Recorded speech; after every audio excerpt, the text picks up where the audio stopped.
মুআজ্জাজ মুহতারাম, সমস্ত প্রশংসা ওই মহান রব্বুল আলামিনের প্রতি, যে রব্বে কারীম আমাকে আপনাকে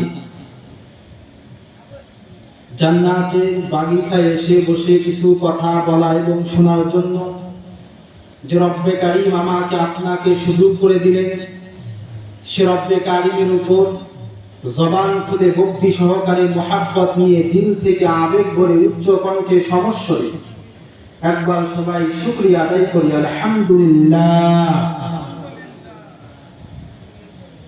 আখির পয়গম্বর মুহাম্মদ আরবি সাল্লাল্লাহু আলাইহি ওয়াসাল্লাম যে মহামানবকে উদ্দেশ্য করে আসমান, জমিন, পাহাড়, পর্বত, নক্ষত্র সমস্ত কিছু সৃষ্টি করলেন, এজন্য ওই মহামানবের প্রতি একবার দরুদ পড়ি সাল্লাল্লাহু আলাইহি ওয়াসাল্লাম।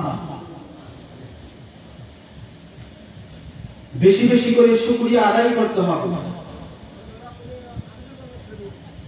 বিশ্বনবী সাল্লাল্লাহু আলাইহি ওয়াসাল্লাম তিনি বলেন যে আমার জীবনটা এমন একটি জীবন চাই যেই জীবনের মধ্যে শকরযুক্ত এবং সবরযুক্ত জীবন রয়েছে। হযরত বিলাল রাদিয়াল্লাহু তাআলা আনহুর সাথে যখন কোনো জায়গায় যেতেন, মুহাম্মদ আরবি সাল্লাল্লাহু আলাইহি ওয়াসাল্লামের কাছে বা হযরত বিলাল রাদিয়াল্লাহু তাআলা আনহুর কাছে কিছুই থাকতেন না বা কিছুই ছিল না, যদিও বা কিছু খাবার ছিল, ওই খাবার দিয়ে তারা দিন রাত কাটিয়ে দিত। ওই সময় বিলাল রাদিয়াল্লাহু তাআলা আনহু তিনি বলছেন, বিশ্বনবী সাল্লাল্লাহু আলাইহি ওয়াসাল্লামের জবান দিয়ে এটাই বের হয়েছে যে আমার জীবনটা থাকবে শকর এবং সবরযুক্ত। দিনের শুরুতে আমি খাবার খেয়ে শুকরিয়া আদায় করব, দুপুরবেলা খাবার থাকবে না এমন তো টাইমে আমি সবর করে থাকবো। যখন আমি সকালবেলা খাবার খাইলাম, শুকর গুজার করলাম, আর দুপুরবেলা খাবার নাই, সবর করলাম, এটাই হলো শকর এবং সবরযুক্ত জীবন যাপন। বিশ্বনবী সাল্লাল্লাহু আলাইহি ওয়াসাল্লাম এটাই বলেছেন যে আমার জীবনটা এমন একটি জীবন চাই যেই জীবনের মধ্যে সবর এবং শকর থাকবে। সবর যেই যুক্ত থাকবে, সবর থাকবে, শকর থাকবে, এমন একটি জীবন চাই। কথাটা বলছেন বিশ্বনবী সাল্লাল্লাহু আলাইহি ওয়াসাল্লাম, যার ব্যাপারে বলা হয়েছে লিয়াগফির লাকাল্লাহু মা তাকদ্দামা মিন যামবিকা ওয়া মা তাআখার, সমস্ত গুনাহ থেকে, ভুল চুক থেকে তিনি ক্ষমাপ্রাপ্ত। এমন ব্যক্তি যদি তিনি বলেন যে আমার জীবনটা শকরযুক্ত, সবরযুক্ত চাই, তাহলে আমাদের জীবনটা কোথায়? এজন্য যে আয়াতটি পড়া হয়েছে লিয়াগফির লাকাল্লাহু মা তাকদ্দামা মিন যামবিকা ওয়া মা তাআখার, বিশ্বনবী সাল্লাল্লাহু আলাইহি ওয়াসাল্লাম তিনি তার জীবনের শুরু এবং শেষ পর্যন্ত সমস্ত প্রকার ভুল চুক থেকে তিনি ক্ষমাপ্রাপ্ত। বিশ্বনবী সাল্লাল্লাহু আলাইহি ওয়াসাল্লাম ক্ষমাপ্রাপ্ত হয়ে যদি তিনি শকরযুক্ত এবং সবরযুক্ত জীবন যাপন করার জন্য আগ্রহী হন, তাহলে আমরা কোথায়? বিশ্বনবী সাল্লাল্লাহু আলাইহি ওয়াসাল্লাম একটি হাদিসের মধ্যে বলেছেন, ইন্নাহু লা ইউগানু আলা কলবি হাত্তা আস্তাগফিরুল্লাহ ফিল ইয়াউমি মিআতা মাররা। বিশ্বনবী সাল্লাল্লাহু আলাইহি ওয়াসাল্লাম তিনি বলেন, ইন্নাহু লা ইউগানু আলা কলবি হাত্তা আস্তাগফিরুল্লাহ ফিল ইয়াউমি মিআতা মাররা। মাঝে মাঝে আমার অন্তরটা মেঘাচ্ছন্ন হয়ে যায়, যার কারণে আমি প্রতিটা দিন 100 বার করে আস্তাগফিরুল্লাহ করি। কতবার করে আস্তাগফিরুল্লাহ তিনি বলেন? 100 বার করে আস্তাগফিরুল্লাহ তিনি করেন।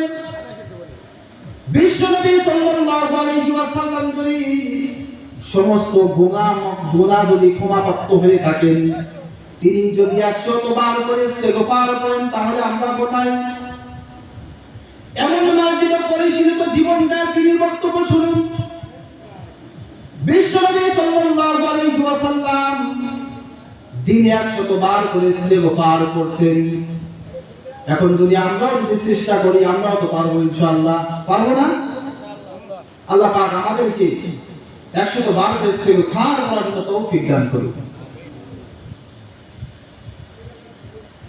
এই হাদিসের ব্যাখ্যায় উলামা ইকরামরা তিনি বলেন, বিশ্বনবী সাল্লাল্লাহু আলাইহি ওয়াসাল্লাম তিনি বলেন, আমার অন্তরটা মেঘাচ্ছন্ন হয়ে যায় মাঝে মধ্যে। একজন আল্লাহওয়ালা, একজন বুজুর্গ, যত বড়ই বুজুর্গ হোক না কেন, তার অন্তরের মধ্যে গুনাহের কুমন্ত্রণা আসতেই পারে, এটাই স্বাভাবিক, অস্বাভাবিকের কিছু না। একজন আল্লাহওয়ালা আসতে পারে, একজন বুজুর্গ আসতে পারে, একজন নবীকে তো ছাড় দেওয়া হয় নাই, নবীর ব্যাপারে বলা হয়েছে নবীদেরও কুমন্ত্রণা আসবে, তাই বলে সেই কুমন্ত্রণার ডাকে সাড়া দেওয়া যাবে না। হযরত ইউসুফ আলাইহিস সালামের ব্যাপারে কোরআন কারীমের মধ্যে বলা হয়েছে, ওয়ালাকাদ হাম্মাত বিহি ওয়া হাম্মা বিহা।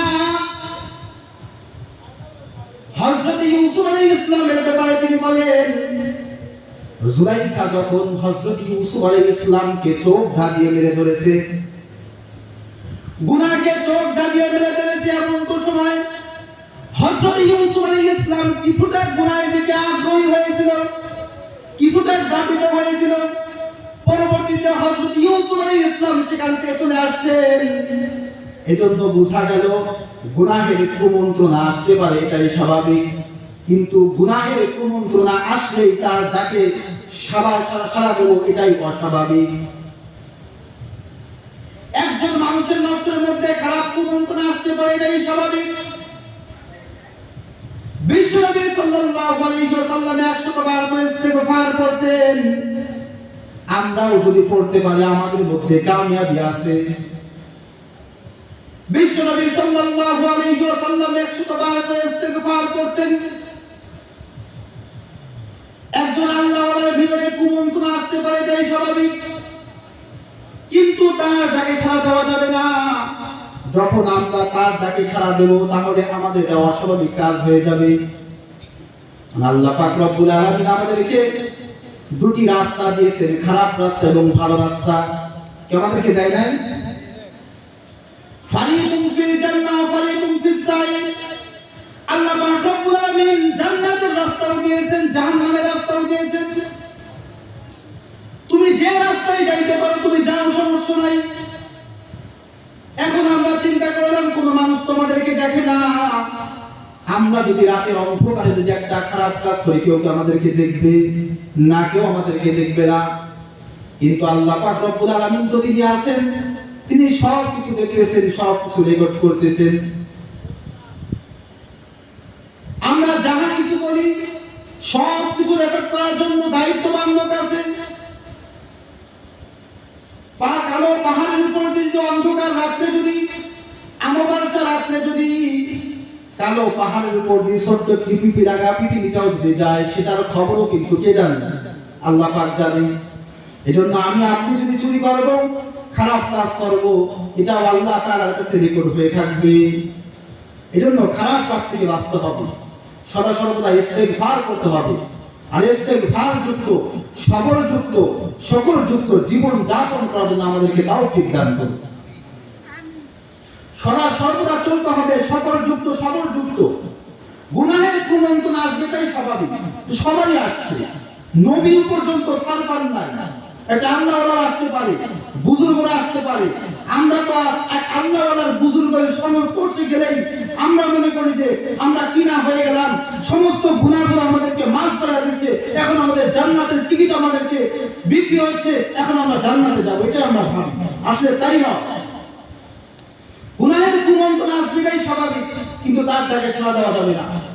কারণ মানুষের অন্তর যখন একজন আল্লাহওয়ালার কাছে যাবে, একজন বুজুর্গের কাছে যাবে, তখন তার অন্তরটা শিথিলতা অবলম্বন করবে, তখন তার মধ্যে গুনাহ করার মতো এতটুকু ক্ষমতা থাকবে না।